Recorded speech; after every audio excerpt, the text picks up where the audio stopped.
하나님 말씀 신명기 34장입니다. 제가 34장 6절과 7절, 8절 세 절을 읽을게요.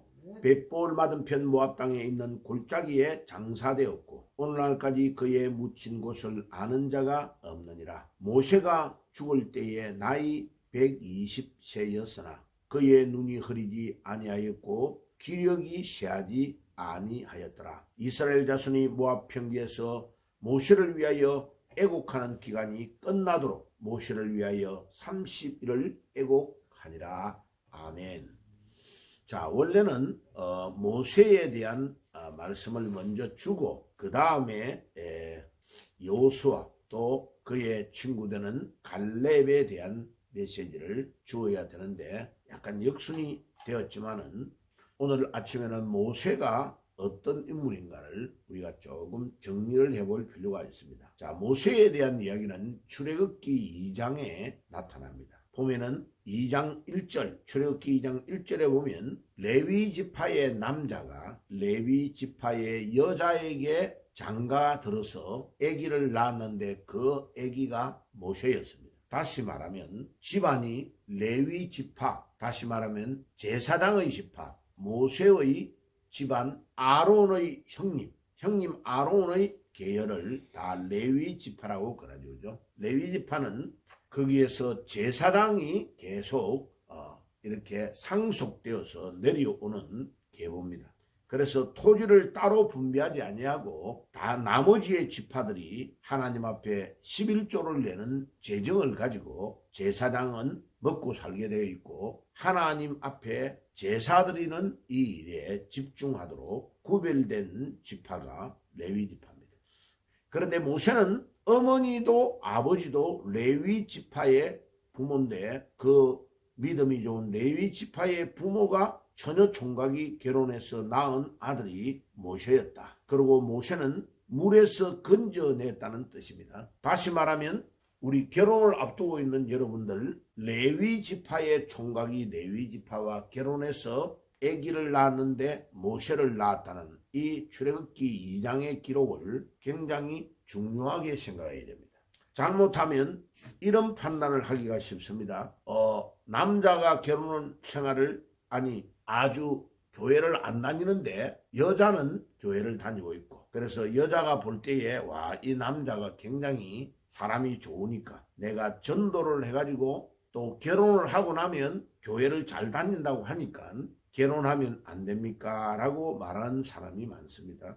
그거는 위험천만한 결정입니다. 반대로 남자가 교회를 잘 다니는데 여자가 믿음 생활을 안 하고 그냥 너무 착하고 좋고 이뻐서 그 여자와 결혼을 하고 나서 같이 잘 다니면 교회를 잘 다니면 되는 거 아닙니까? 이렇게 말하는 분들이 많아요. 그런데 그거는 엄청난 착각입니다. 구원을 받고 안 받고는 우리 인간이 노력함으로 되는 영역이 아닙니다. 하나님의 영역입니다. 사람을 예정하시고 사람을 구원의 길로 인도하시고 천국을 가게 안 가게 하는 것 결정은 하나님의 결정에 달려 있습니다. 그러므로 우리는 하나님의 예정을 믿기 때문에 우리 인간이 아무리 노력해도 구원의 길로 들어오지 못하는 사람이 많다는 것을 전도를 하러 가보면 분명히 알 수 있습니다. 전도를 하러 안 가면 잘 몰라도 전도하러 가면요 너무나 착하게 보이는데 목사님 다음에 교회 갈게요 믿음 생활 할게요 해놓고 10년이 있다가 만나도 20년이 있다가 만나도 절대 변화가 없는 사람은 하나님의 택정하심을 입은 자가 아닙니다. 근데 반대로 저 사람이 어떻게 예수를 믿게 됐지라고 깜짝 놀랄 정도의 인물이 나중에 한참 있다 보면 예수를 믿는 사람이 있습니다. 그런 것도 하나님의 특별하신 은혜, 은총이 아니면 구원의 길로 들어올 수 없다는 것. 그리고 그 사람의 간증을 들어보면 안 믿으면 안 되는 상황으로 하나님이 몰고 갔음을 보게 됩니다. 이집트에서 이스라엘 백성들이 살고 있을 때에 너무나 유대인들의 이 출산과 번성 속도가 빠르니까 애굽의 왕이 명령을 내려서 산파들에게 남자가 태어나면 다 죽이라고 명령이 내려가 있는 상태에 모세가 태어난 겁니다. 그러니까 그 어머니 아버지가 100일 가까이를 숨겨서 키웠습니다. 그런데 목소리가 너무나 우렁차고 크니까 조금 있다가 이 아기가 태어났다는 걸 알게 되면 죽음을 맞이하게 되니까 이 아기를 나일강으로 갈대 상자를 만들어서 떠내려 보냈습니다. 그런데 이게 웬일입니까? 이 상류에서 갈대 상자에 떠내려 오는데 아기 울음소리가 들리니까 바로 여름이 되어서 나일강가에 놀러왔던 바로왕의 딸 공주가 이 목소리를 듣게 되어가지고 보니까 아기가 갈대 상자에 있는 겁니다. 그러면 뻔하잖아요. 피부 색깔이나 100일 정도 된 아기를 보면 이 아기는 유대인의 계열의 아기다 하는 것을 알 수 있잖아요. 그런데 너무도 신기하게 이 나라의 법을 어기고 몰래 자기의 궁으로 데리고 가서 이 아기를 공주가 기릅니다. 기르는데 그 강둑에 앉아있던 이 아기의 누나인 딸이 누나가 딱 보고 아기를 공주 쪽에서 건져가는 것을 보고 나중에 따라가서 이 아기를 돌볼 수 있는 유모를 이렇게 연결해 줘도 되겠느냐 이렇게 물어보고 연결을 해줬는데 그 유모로 들어간 사람이 모세의 친어머니입니다. 자 보세요. 모세는 이집트의 왕궁에서 돈 하나 안 받고 자라고 그 왕궁에 그 당시에 당대의 이집트 최고의 나라에서 공주의 아들로 키워져서 모든 군사, 교육, 학습 모든 것들을 또 양육되는 것들을 바로왕의 궁에서 자라나게 되었습니다. 이게 하나님의 특별한 은혜가 아니면 있을 수 없는 일이 출애굽기 2장 이후에 일어나고 있는 것을 보게 됩니다.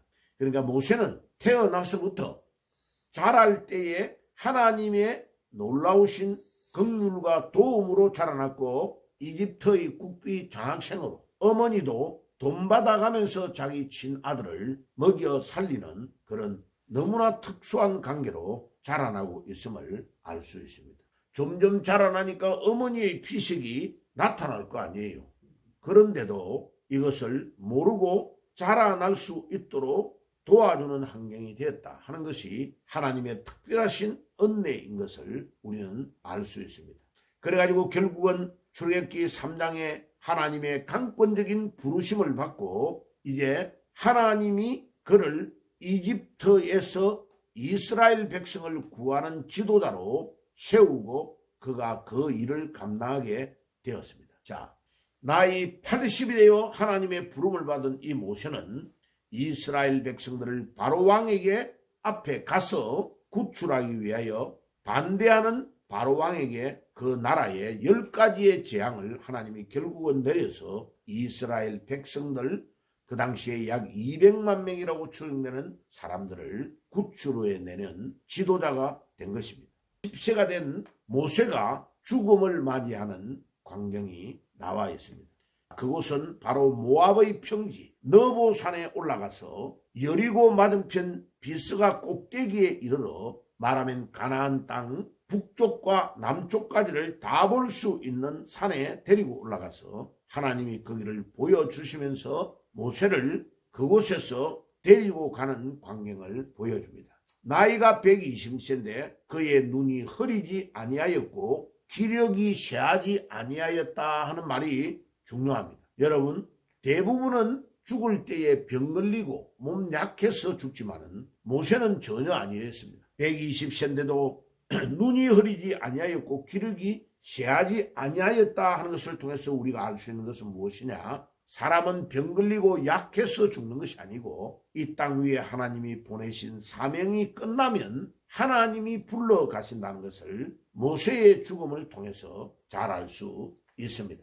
모세는 민수기 20장에 있는 머리바 사건 때문에 민수기 12장 3절에 보면 지면에서 제일 온유한 자라고 칭찬을 받는 모세였습니다. 그런데 이 모세가 이 머리바에서는 분노를 억제하지 못하고 막 반석을 명하여 물을 내라고 하신 주님의 명령을 거역하고 지팡이로 반석을 2번 때려서 우리가 이 반석에서 물을 내겠다 하며 아론 형님과 자기의 이름을 드러내고 하나님의 영광을 드러내지 않은 것 때문에 하나님께서 모세를 그 자리에서 너는 가나안 땅에 들어가지 못할 것이라고 말씀하신 그대로 바로 이 느보산 꼭대기에서 모세는 최후를 맞이하게 되는 것입니다. 그런데 단순하게 하나님이 모세가 이 분노를 참지 못하여 가나안 땅에 들어가지 못한다는 것이 아니라는 것을 우리는 알 수 있습니다. 모세가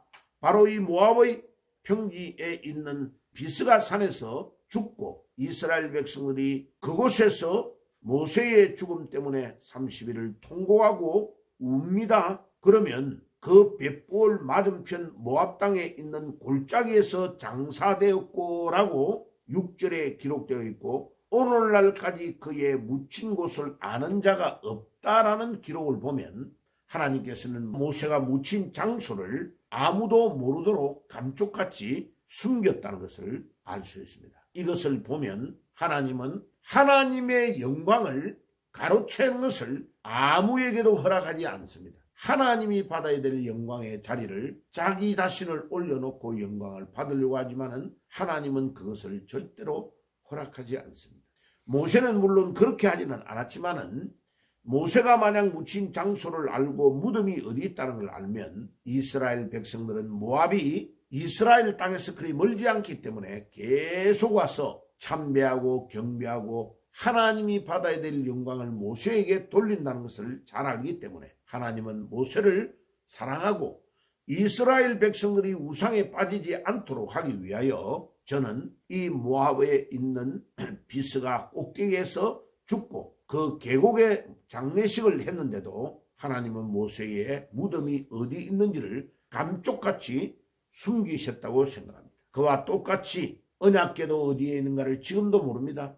언약궤 안에 있는 두 돌판과 아론의 쌍난 지팡이와 만나를 담은 항아리도 어디에 있는지를 전혀 모르도록 하나님께서 하시는 이유가 뭘까? 성경의 원전에 해당되는 두루마리들이 왜 감쪽같이 사라지도록 만들었을까? 이런 모든 것들이 하나님은 인간이 죄악되고 너무나 타락되어 배물 사상에 빠지고 인간을 숭배하려고 하는 사상, 하나님 외에 다른 것들을 섬기려고 하는 이 인간의 사악함을 방치하지 않도록 하기 위하여 모세의 무덤을 감쪽같이 사라지게 했다고 생각합니다. 자, 그래서 오늘 이 아침에 우리는 모세의 죽음을 통하여 우리가 많은 것을 배워야 되는 것을 알 수 있습니다. 하나님은 준엄한 심판을 통하여 모세와 아론을 이스라엘 또 가나안 땅 목전에서 건강한데도 불구하고 모세 120세 된 모세를 불러가버리고 그의 무덤이 어디에 있는가를 알지 못하도록 함으로써 모세가 신격화되어지고 하나님이 받아야 될 영광을 가로채지 못하도록 한 것입니다. 그래서 지금도 모세의 무덤이 어디에 있는지를 아무도 모르게 하신 하나님의 놀라운 뜻이 있다는 것을 모세의 죽음을 통해서 우리는 잘 알 수 있습니다.